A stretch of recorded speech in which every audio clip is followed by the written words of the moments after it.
Everyone. आज हम लोग cell the unit of life का सेकेंड पार्ट कंप्लीट करने जा रहे हैं, जिसमें हम लोग कवर करेंगे इंडो मेम्ब्रेन सिस्टम को। इंडो मेम्ब्रेन सिस्टम में आता है endoplasmic reticulum, Golgi complex, lysosomes and vacuoles. Mitochondria, chloroplast और पेरोक्सिसोम इंडो मेम्ब्रेन सिस्टम का पार्ट नहीं होता है, जैसा कि आप पढ़ेंगे आगे।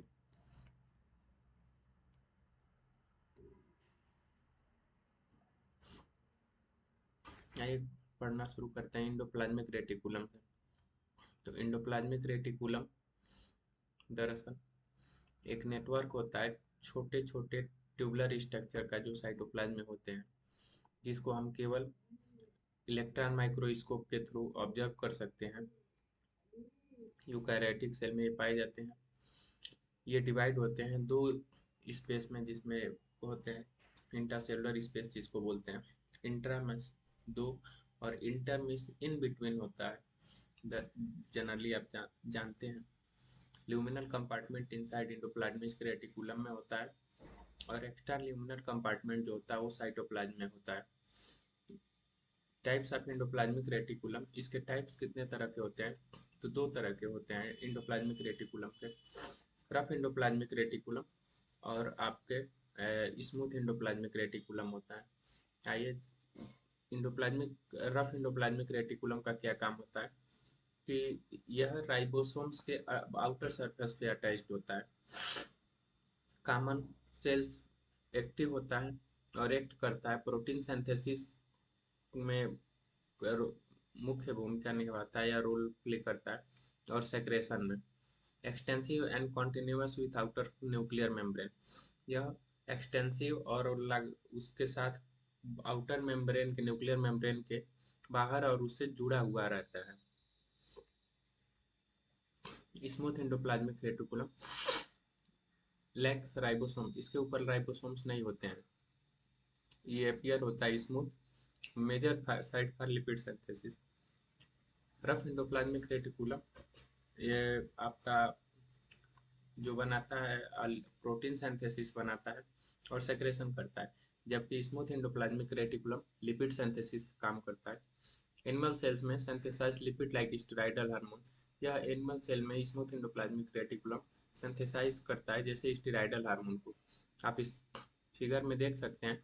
ये देखिए, यहाँ छोटे छोटे डॉट्स हैं ऐसे करके, ये आपके स्मूथ राइबोसोम्स हैं, और ये जिन पार्ट्स पे ये चिपके हुए हैं उसे हम लोग रफ इंडोप्लाज्मिक रेटिकुलम कहते हैं।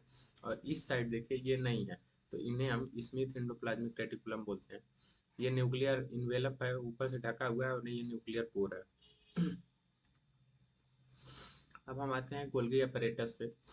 डिस्कवरी इसकी कैमिलो गोल्गी ने किया था पहली बार 1898 में। बाद में उन्हीं के नाम पे इसको गोल्गी बॉडीज कहा गया। Structure composed of flat disc sacs are cisternae, each 0.5 micrometer to 1.0 micrometer in diameter।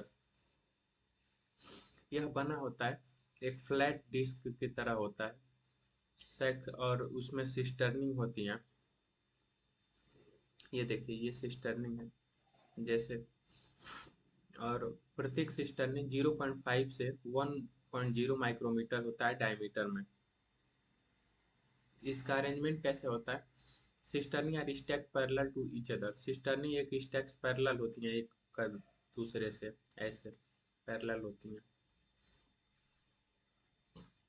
With varied number of present in Golgi complex. यह वेरिड नंबर का मतलब कि different number and different size में होती हैं ये गोल्गी कॉम्प्लेक्स में। ये होल आपका टोटल गोल्गी कॉम्प्लेक्स है। पोजीशन अगर देखते हैं तो ये concentrically arranged near the nucleus with distinct cis convex forming face and trans concave maturing face region। अगर हम पोजीशन देखेंगे तो यह न्यूक्लियस के, आप मैं आपको दिखाता हूँ न्यूक्लियस।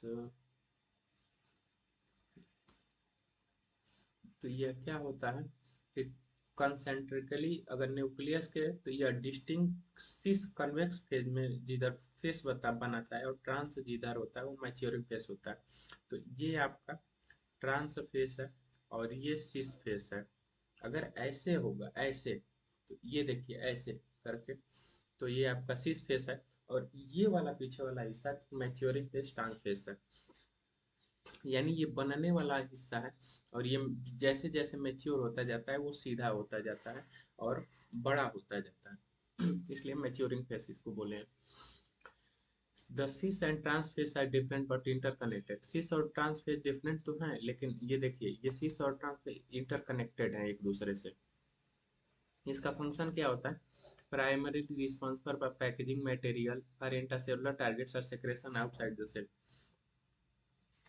प्राइमरली ये क्या करता है, मान लीजिए कोई चीज़ मटेरियल, फॉरेन बॉडीज या जो भी चीज़ें हों, यहाँ जाता है, अगर उसको नुकसान पहुँचाता है या इसको ये लगता है कि इसको दूसरे सेल तक पहुँचाना है, तो यह ऐसे टूटता है, इसमें उस फॉरेन बॉडी को लेता है, फिर ऐसे गोल गोल अपने आप को बनाता है, और फिर यहाँ से ये दूसरे सेल में जाता है और वहाँ उसको छोड़ देता है।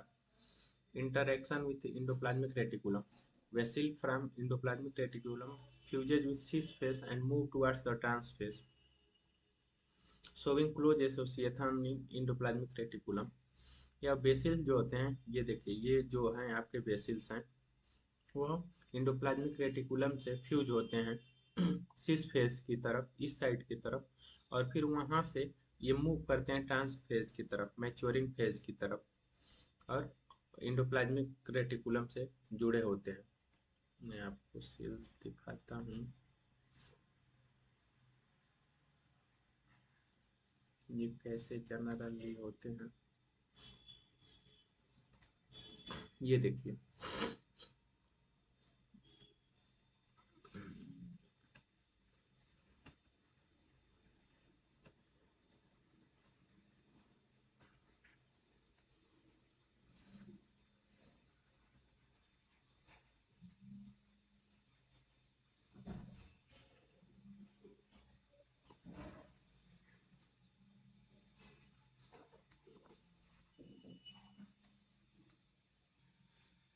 देखिए ये न्यूक्लियस है, इसके पास ये गोल्गी अपैरेटस यहाँ पे, ये ये ये सिस फेस है, उधर मैच्योरिंग ट्रांस फेस है।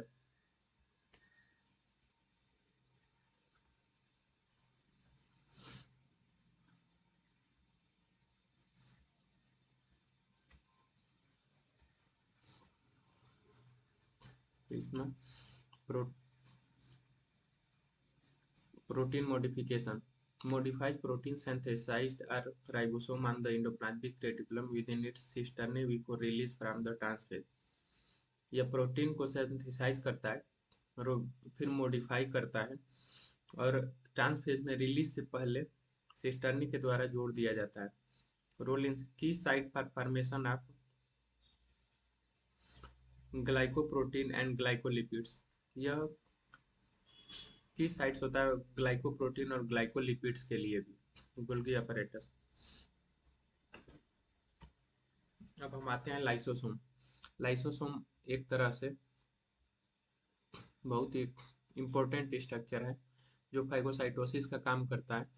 जो जितने भी खराब मटेरियल होते हैं, जिससे पता होता है कि सेल्स को नुकसान होगा, या कोई भी चीज़ जो आपकी हेल्थ के लिए या किसी भी एनिमल या प्लांट सेल की हेल्थ के लिए अगर वो नुकसानदायक होता है, तो ये लाइसोसोम उसको अपने कब्जे में ले लेता है, यानी इंगल्फ कर लेता है, और उसके छोटे छोटे पार्टिकल में तोड़ के और फिर ये बाहर की तरफ ले जाके निकाल देता है। आइए जानते हैं, मेम्ब्रेन बाउंड वेस्कुलर स्ट्रक्चर होता है। आप देख रहे हैं जैसा कि ये मेम्ब्रेन बाउंड है, इसके दो स्ट्रक्चर हैं, आउटर मेम्ब्रेन और inner membrane. Formation created by the packaging process in the Golgi apparatus. यह जो पैकेज किया होता है मटेरियल गोल्गी अपैरेटस के द्वारा, वह लाइसोसोम के अंदर आ जाता है। Enzyme content rich in various hydrolytic enzyme हाइड्रोलेजेज। Hydrolytic enzyme means यह तोड़ने का काम करता है, उसको पचाने का काम करता है, या कह सकते हैं कि उसको गलाने का काम करता है, जिसमें इंक्लूड लाइपेज होता है, प्रोटीएज होता है, कार्बोहाइड्रेट। आपको पता है प्रोटीएज प्रोटीन को तोड़ता है, लाइपेज जो लिपिड को तोड़ता है, कार्बोहाइड्रेट को तोड़ता है, कार्बोहाइड्रेजेज कार्बोहाइड्रेट को तोड़ता है। Optimal activity enzyme function based in acidic pH environment. यह एसिडिक होता है जिससे जल्दी से भोजन ब्रेक डाउन हो जाए। Digestive function capable of breaking down carbohydrate. यह कैपेबल होता है ब्रेकिंग डाउन कार्बोहाइड्रेट्स में प्रोटीन, लिपिड और न्यूक्लिक एसिड्स हैं। यह कार्बोहाइड्रेट को, प्रोटीन को, लिपिड को और न्यूक्लिक एसिड को यह तोड़ सकता है, उसको ट्रांसपोर्ट भी करता है एक जगह से दूसरी जगह। अगर वैक्यूल्स की बात करें, membrane bound space found in cytoplasm. Membrane bound space होता है जो पाया जाता है साइटोप्लाज्म में। मेम्ब्रेन नोट टोनोप्लास्ट, जिसे हम टोनोप्लास्ट के नाम से भी जानते हैं। It contains water, SAP, excretory product and other material not useful for the cell। यह रखता है वाटर, सैप, एक्सक्रेटरी प्रोडक्ट जो भी होता है, एक्सक्रेटरी प्रोडक्ट और अदर मटेरियल जो सेल्स के लिए यूजफुल नहीं होता है। तो अब देखिए, the vacuole is bound by a single membrane called tonoplast. Vacuole जो है एक सिंगल मेम्ब्रेन से बाउंड होता है जिसे हम टोनोप्लास्ट कहते हैं। ये yes cells, the vacuoles can occupy up to 90% of the volume of cell। Vacuole जो रहता है सेल्स का 90% हिस्सा जो है वो ऑक्यूपाई करता है। यह प्लांट सेल में पाया जाता है, आपको पता है एनिमल सेल्स में नहीं पाया जाता है। Vacuoles are very large in plant cell. The tonoplast facilitates the transport of number of ions and other material against concentration gradient into the vacuole। Plant में टोनोप्लास्ट फैसिलिटेट करता है transport of number of ions and other material against concentration gradient in the vacuole. जो भी concentration gradient vacuoles के against होता है वह यह एक जगह से दूसरी जगह ट्रांसपोर्ट करता है जिसमें आयंस होते हैं और दूसरे मटेरियल होते हैं।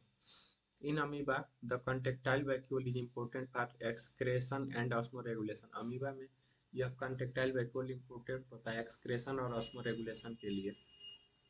एक्सक्रेशन का मतलब कोई भी चीज़ जो बॉडी के लिए उपयोगी नहीं है उसको बाहर निकाल दिया जाता है। और ऑस्मो रेगुलेशन जनरली आपका टेम्परेचर से और हाँ टेम्परेचर से ही डिपेंड करता है, ऑस्मोटिक प्रेशर या टेम्परेचर या जो भी कह सकते हैं।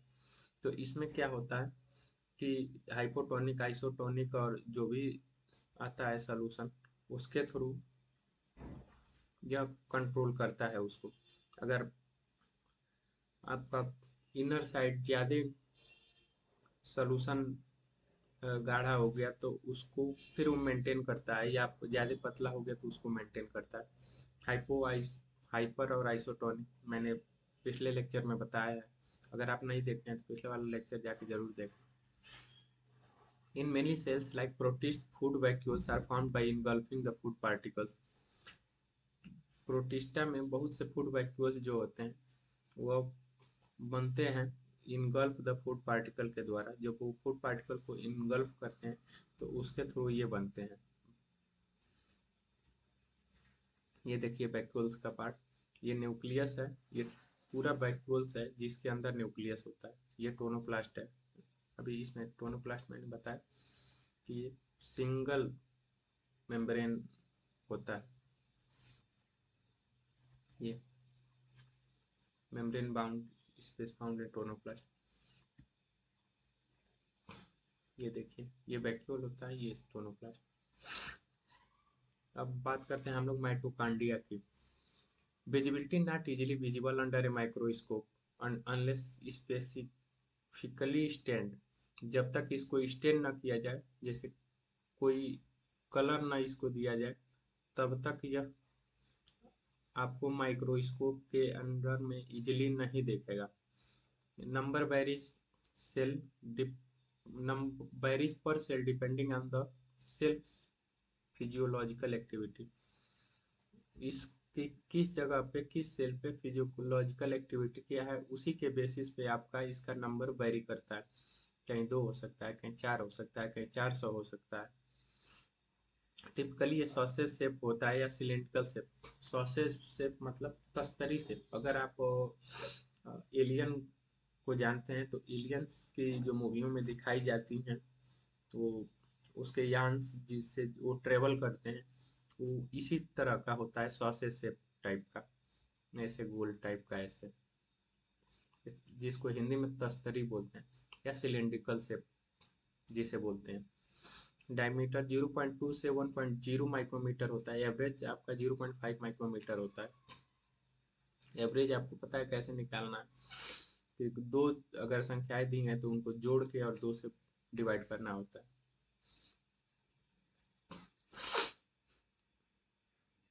लेंथ 1.0 से 4.1 माइक्रोमीटर होता है।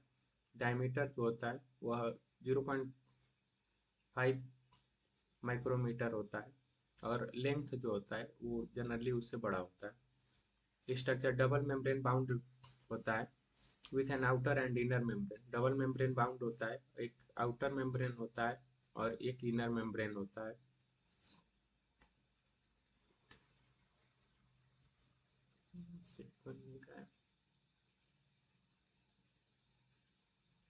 देखिए ऐसे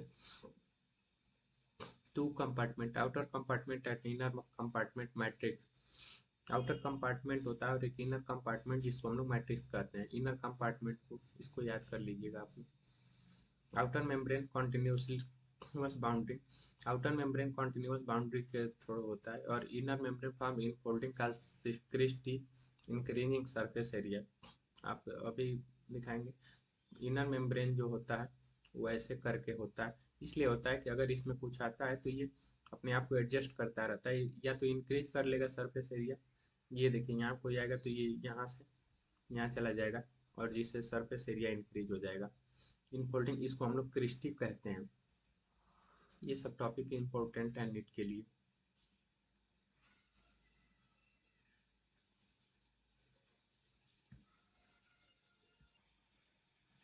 Thinner membrane forms in folding called cristae, increasing surface area.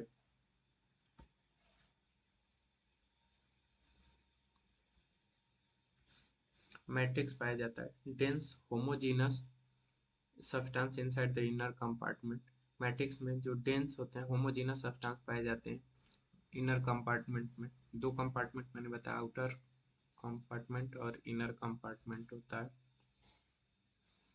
तो इनर कंपार्टमेंट आपको ऐसे करके होता है। contains single circular DNA, RNA molecule, 70s ribosomes and protein synthesis component। 70s ribosome आपको पता होगा कि प्रोकैरियोट्स में भी होता है। आरएनए आपका पाया जाता है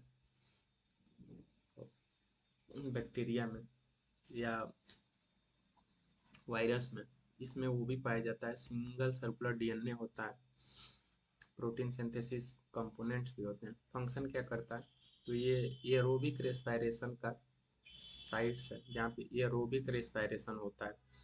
प्रोड्यूस करता है एटीपी जिससे पूरी बॉडी की, इसीलिए इसको powerhouse of the cell बोलते हैं, क्योंकि एटीपी ही एडिनोसिन ट्राइफॉस्फेट से ही एनर्जी निकलती है, इसीलिए इसको powerhouse of the cell कहते हैं। ये इम्पोर्टेंट है, ये आ सकता है, कई बार आया हुआ। डिवीजन रिप्रोड्यूसेस बाय फिजन, ये रिप्रोड्यूस होता है फिजन के द्वारा।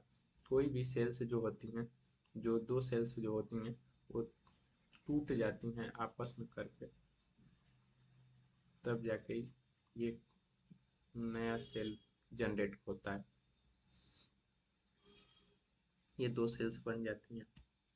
देखिए ये जो सेल्स है, अगर हम इसको देखें तो ये देखिए ये सिर्फ क्रिस्टी है, इसके क्रिस्टी के अंदर मैट्रिक्स है। ये इंटर मेम्ब्रेन है अंदर वाला जो इंक्रीज करता है सरफेस एरिया को। ये आउटर मेम्ब्रेन, ये इनर मेम्ब्रेन, और एटीपी सिंथेसिस एंजाइम इसी में होता है इलेक्ट्रॉन ट्रांसपोर्ट चेन के द्वारा, जो आपका इनर मेम्ब्रेन में धंसा होता है, इसीलिए इसको powerhouse of the cell कहते हैं। ये स्ट्रक्चर को भी याद रखेगा, कभी कभी ये पूछ देता है। अगर हम बात करें लेक्चर, बाकी सब हम अगले लेक्चर में पढ़ेंगे।